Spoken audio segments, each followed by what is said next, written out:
Hello guys, कैसे हैं आप सब लोग। रीइंकार्नेटेड के एपिसोड 5 के साथ हाजिर हूँ। अगर आप मेरे चैनल पर नए हैं और अभी तक चैनल को सब्सक्राइब नहीं किया हुआ, जल्दी से चैनल को सब्सक्राइब कर दें, वीडियो को लाइक और शेयर कर दें, शुक्रिया। तो एपिसोड 5 की शुरुआत में हमारा जाओची अपने रूम से रात के वक्त बाहर निकल आता और कहता है, शादी से पहले मैं अच्छा वाला बिस्तर के ऊपर सोया करता था, अब जबकि मेरी शादी हुई है मुझे ठंडे फर्श के ऊपर सोना पड़ रहा है। इससे अच्छा ये तो मैं शादी करता ही ना। मेरे पास कल्टीवेशन की पावर होती तो मैं अपनी वाइफ को जबरदस्ती बिस्तर के ऊपर गिरा लेता और वो सब कुछ करता जो एक पति पत्नी के साथ करता है। पर अफसोस मैं क्या कर सकता हूँ, मेरे पास तो कल्टीवेशन की पावर भी नहीं है और उसकी पावर्स मुझसे ज्यादा है, मैं उसके साथ ये भी नहीं कर सकता। जाओची कहता है, तो क्या मेरी मेडियन सारी जिंदगी ऐसी ही रहने वाली है, क्या मैं दोबारा कल्टीवेट नहीं कर पाऊंगा। इसी वक्त उसके हाथ के ऊपर जो हिवनली पॉइजन बीड होता है वो चमकना शुरू हो जाता है। जाओची कहता है, लास्ट टाइम मेरी पुरानी लाइफ में हिवनली पॉइजन बीड टोटल 6 बार चमका था और जब भी ये चमका था तब मुझे स्पेशल ट्रेजर्स मिला करते थे। अब ये यहाँ पर चमक रहा है तो मुझे लगता है कि यहाँ पर कोई ना कोई स्पेशल ट्रेजर मुझे मिलने वाला है। अपने हिवनली पॉइजनस बीड की लाइट को ट्रैक करता हुआ सामने की तरफ चला जाता है। वो अपने ही गार्डन में जाता है। वो गार्डन में जाकर ग्रास के पास बैठ जाता है। वहाँ पर घास के अंदर वो कुछ ढूंढ रहा होता है क्योंकि वहीं पर उसकी लोकेशन दिखाई जा रही होती है। अपने हाथ की तरफ देखता है और कहता है, हिवनली पॉइजनस बीड तो यहीं पर चमक रहा है, इसकी लोकेशन गलत कैसे हो सकती है। लेकिन यहाँ पर तो कुछ भी ऐसा नहीं है, यहाँ पर तो किसी न किसी ट्रेजर को होना चाहिए था। जाओची अपने हाथ से निकलने वाली लाइट को वहाँ पर उस घास के ऊपर डालता है। जैसे वो उस घास के ऊपर अपनी लाइट को डालता है तो वहाँ पर नीचे से कुछ घास चमकना शुरू हो जाती है। जाओची उस घास को वहाँ पर देखकर बहुत ज्यादा खुश हो जाता है और कहता है कि हिवनली पॉइजनस बीड की लाइट के अंदर शो हो रही है, जबकि वैसे ये यहाँ पर दिखाई नहीं दे रही। ये तो एक बहुत ही स्पेशल ट्रेजर है, को हिडन स्टार हर्ब कहा जाता है। यहाँ पर तो इसके 2 पौधे हैं, एक पौधा भी इसका बहुत ज्यादा महंगा और बहुत ज्यादा रेयर है, लेकिन मेरे हाथ में 2 लग गए हैं। अपनी पिछली लाइफ में मैं पूरे 24 साल में सिर्फ एक ही पौधे को देख पाया था और यहाँ पर मैंने एक साथ 2 को देख लिया। जाओची कहता है, ये एक बहुत ही बढ़िया ट्रेजर है, ये एक ऐसा ट्रेजर है जिसको हासिल करने के लिए एक इंसान दूसरे की जान भी ले सकता है। किसी ने यहाँ पर इसको मेरे हाथ में देख लिया वो तो जरूरी मुझे मार डालेगा। जल्दी से इसे मैं अपने हिवनली पॉइजनस बीड की स्टोरेज स्पेस में रख लेता हूँ और उसे अपने हाथ के अंदर रख लेता है। इसी वक्त उसे वहाँ पर कुछ और महसूस होता है। साइड पर देखता और कहता, अब यहाँ पर और क्या है, क्या ही ऐसा तो नहीं है कि यहाँ पर कोई और ट्रेजर भी है। लेकिन मेरा हिवनली पॉइजनस बीड तो चमक नहीं रहा, तो फिर यहाँ पर एक और ट्रेजर कैसे हो सकता है। वो आगे बढ़ता है तो वहाँ पर एक लड़की पड़ी होती है। वो लड़की वहाँ पर बेहोश होती है, फटे फुटे कपड़ों में वो बेहोश लड़की वहाँ पर पड़ी होती है। पर क्योंकि काफी अंधेरा होता है, जाओची कहता है, लगता है कि वहाँ पर कोई इंसान है, कि ये इंसान यहाँ पर क्या कर रहा है, क्या ये कोई डेड बॉडी है या फिर यहाँ पर कोई बेहोश है। जैसे वो उसके करीब पहुँचता है तो वो कहता है, ये तो एक लड़की है और ये बहुत ज्यादा खूबसूरत है। तो उस लड़की की उम्र हमारे जाओची से थोड़ी कम होती है, इसी वजह से वो उसे लिटिल गर्ल कहता है। वो उसे कहता है, लिटिल गर्ल तुम्हें क्या हुआ, क्या तुम ठीक हो। तो उसकी गाल को उंगली से टच करता है लेकिन कोई भी रिएक्शन नहीं आता। फिर वो अपने हाथ की मदद से उसकी गाल के ऊपर पिंच करता है। जैसे वो उसे पिंच करता है इसी वक्त उसके हाथ के ऊपर काफी सारा पॉइजन चढ़ जाता है। कुछ इस बात से बहुत सा हैरान होता है और अपने हाथ को जल्दी से पीछे की तरफ खींच लेता है और साथ साथ ही वो जोर जोर से चिल्लाना शुरू कर देता है। वो अपने हिवनली पॉइजनस बीड को यूज करते हुए अपनी बॉडी से उस पॉइजन को निकाल रहा होता है। वो वाला पॉइजन बहुत ज्यादा पावरफुल होता है। जाओची कहता है, इस लड़की की बॉडी के अंदर तो बहुत ही टेरिफाइंग पॉइजन है, सिर्फ इसको टच किया और मेरी बॉडी के अंदर ये पॉइजन चला गया। अगर मेरे पास हिवनली पॉइजनस बीड नहीं होता तो मैं तो अब तक मर चुका होता। जाओची अपनी बॉडी से हिवनली पॉइजनस बीड की मदद से सारे पॉइजन को निकाल देता है। उस लड़की के बारे में सोच रहा होता है, कहता है, ये लड़की कौन हो सकती है और इसको पॉइजन किसने दिया। पर से ये वाला पॉइजन बहुत ज्यादा स्पेशल और टेरिफाइंग है, पता नहीं ये पॉइजन किसने बनाया है। वहाँ पर अपने हाथ की तरफ ही देख रहा होता है कि उसी वक्त वो लड़की उठती है और उसकी उंगली को पकड़ लेती है, उठकर बैठ जाती है। जाओची से कहती है, क्या वाकई में तुम्हारे पास हिवनली पॉइजनस बीड है। जाओची हैरान होकर उसे कहता है, क्या तुम्हें हिवनली पॉइजनस बीड के बारे में पता है। छोटी लड़की ने उसकी उंगली को पकड़ा होता है, वो उसकी उंगली के ऊपर बाइट करती है और उसका ब्लड पीना शुरू कर देती है। जाओची चिल्लाकर उसे कहता है, छोटी लड़की ये तुम क्या कर रही हो, तुम मेरा ब्लड क्यों पी रही हो। साथ ही उसे झटका देता है और पीछे की तरफ गिरा देता है। जैसे वो उसे पीछे की तरफ झटका देता है वहाँ पर धुआं निकलता है और सिर्फ उसके कपड़े वहाँ पर रह जाते हैं, जबकि वो लड़की उसकी हिवनली पॉइजनस बीड के अंदर चली जाती है। कुछ इस बात से बहुत सा हैरान होता है और कहता है, वो लड़की तो डिसअपियर होगी, वो तो मेरी स्टोरेज स्पेस के अंदर चली गई है। तो हमारा जाओची वहीं पर अपनी स्टोरेज स्पेस के अंदर देखता है। वो अपने माइंड को उसके अंदर ले जाता है और कहता है, चलो देखते हैं कि वो कहाँ पर गई। तो अपनी स्टोरेज स्पेस के अंदर जाता है तो वो लड़की उसकी स्टोरेज स्पेस के अंदर ही होती है और अपने आप को हील कर रही होती है। जाओची कहता है, इसकी बॉडी के अंदर बहुत ज्यादा पॉइजन है और ये मेरी स्पेस के अंदर आकर हिवनली पॉइजनस बीड को यूज करते हुए अपनी बॉडी से पॉइजन को निकालने की कोशिश कर रही है। लेकिन ये हिवनली पॉइजनस बीड तो मेरी बॉडी के साथ मिक्स हो चुका है, तो फिर ये मेरी बॉडी के अंदर कैसे आ गई। नहीं, ऐसा तो नहीं है कि इस लड़की ने मेरा ब्लड पिया है, इसी वजह से ये मेरी बॉडी के अंदर मेरी स्टोरेज स्पेस के अंदर आ सकी है। जाओची जब उसकी तरफ देखता है तो क्योंकि उस लड़की के कपड़े तो बाहर ही रह गए थे, वो उसको देखकर अति शर्मा भी रहा होता है। अपने हाथ को आगे बढ़ाता और कहता है, मुझे इस लड़की को अपनी स्पेस में नहीं रखना, तो सबसे पहले इसे यहाँ से बाहर निकालते हैं। मैं इसे अपनी स्टोरेज स्पेस के अंदर फ्री में तो रहने नहीं दे सकता, चलो पहले इससे अपनी कीमत वसूलते हैं। लेकिन साथ ही वो अपने हाथ को पकड़ लेता और कहता है, नहीं मैं इसके साथ ये सब कुछ नहीं कर सकता, ये तो मुझसे छोटी है, ये एक बच्ची है, अगर मुझे इसके साथ कुछ करना करना ही है तो पहले इसे स्पेस में रहने देते हैं। 2 साल के बाद जब ये बड़ी हो जाएगी फिर इससे कीमत वसूलेंगे। जाओची वहाँ से बाहर आ जाता है और बाहर आने के बाद जाओची कहता है तो बस उसकी आइडेंटिटी चेक करने वाला था, अब मैं इतना भी डरकी इंसान नहीं हूँ, एक छोटी बच्ची को टच करूँ। उसी वक्त उसकी आंटी पीछे से आ जाती है और उसे कहती है जाओची तुम यहाँ पर किसकी बॉडी को टच करने की बात कर रहे हो। जाओची काफी ज्यादा घबरा जाता है और आंटी से कहता है आंटी नहीं ऐसी कोई भी बात नहीं है, मैं तो किसी को भी टच करने की बात नहीं कर रहा।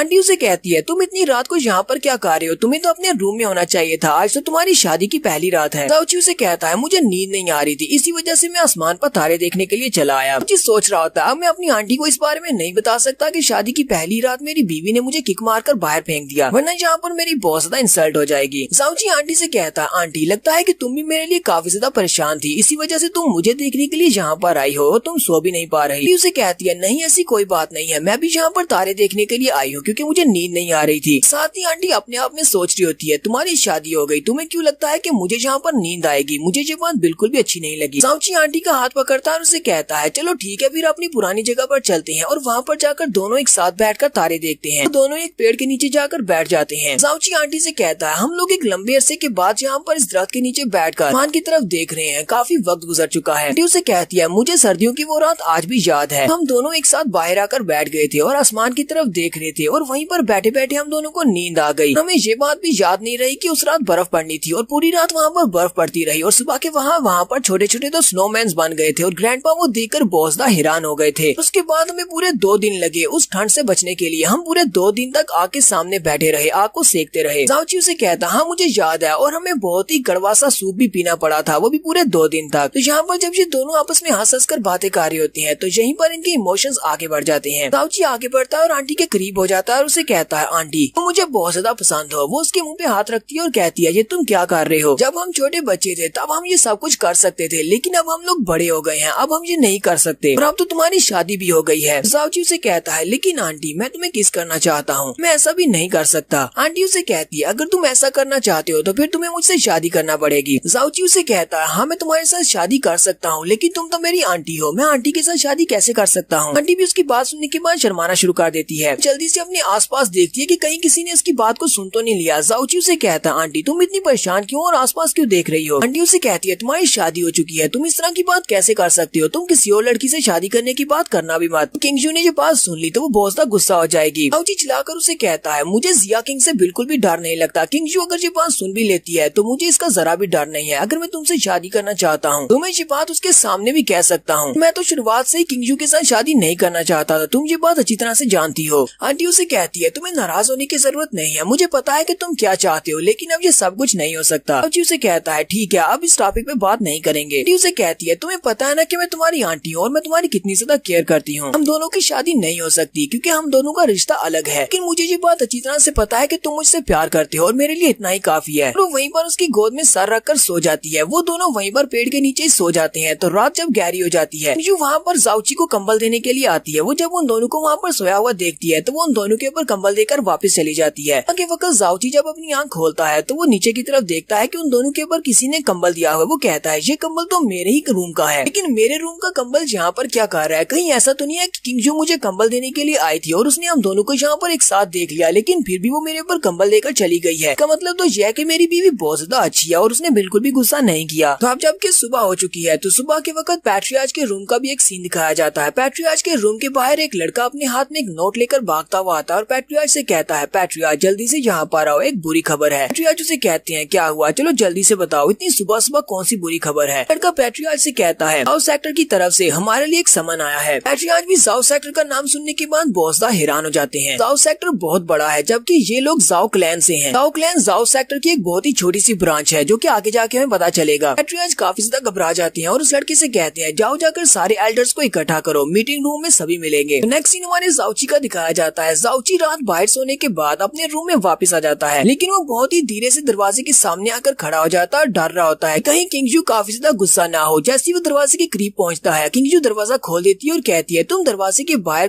खड़े होकर क्या कर रहे हो, ऐसा तो नहीं है कि रात को तुम्हें वहाँ पर बहुत ही अच्छी नींद आई और तुम्हारा वापस रूम में आने का दिल नहीं कर रहा। जाओची उसे कहता है नहीं नहीं मुझे इतनी अच्छी भी नींद नहीं आई। साथ ही वो सोच रहा होता है इसे लगता है कि मुझे पेड़ के नीचे बहुत ही अच्छी नींद आई है क्योंकि मेरा बिस्तर तो इसने छीन लिया है। इसी वक्त जाओची को कुछ महसूस होता है। वो जल्दी से आगे बढ़ता है और बेडशीट को वहीं पर खराब कर देता है। जल्दी से आगे बढ़कर किंग का हाथ पकड़ लेता है। किंग से कहती है, जाओची ये तुम क्या कर रहे हो? उसी वक्त उन्हें बाहर से ग्रैंडपा की आवाज आती है। ग्रैंडपा उसे कहते हैं, किंग क्या तुम अपने हस्बैंड को अभी भी जाओची कह रही हो? तुम्हें तो इसे हनी या हस्बैंड कहना चाहिए। किंग भी इस बात से काफी घबरा जाती है। ग्रैंडपा उनसे कहते हैं, तुम दोनों तो काफी जल्दी उठ गए। तो यहीं पर हम लोग अपनी एपिसोड 5 का एंड करेंगे। एपिसोड की एक्सप्लेनेशन अच्छी लगी हो तो कमेंट करके जरूर बताइएगा। चैनल को सब्सक्राइब कर दें, वीडियो को लाइक और शेयर कर दें। शुक्रिया। तो गाइस कैसे हैं आप सब?